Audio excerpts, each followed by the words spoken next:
How to change Snapchat's streaks emoji. Hey everyone, welcome back to the channel. If you are new here, don't forget to hit the subscribe button and turn on the notification bell to not miss any updates. So let's dive right in. First things first, open up your Snapchat app and then go to your profile on the top left corner of the screen and then go to the settings icon on the top right.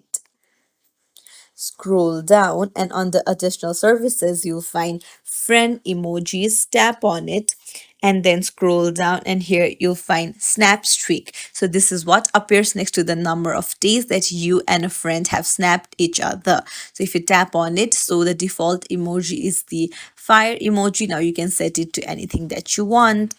So you can just scroll down, find your preference. So I want to use the clown emoji. I'll tap on it and then come back. And now you can see the default emoji has been set to clown. It's as simple as that. If you found this tutorial helpful, don't forget to like and subscribe to our channel for more tips and tricks. Thank you for watching.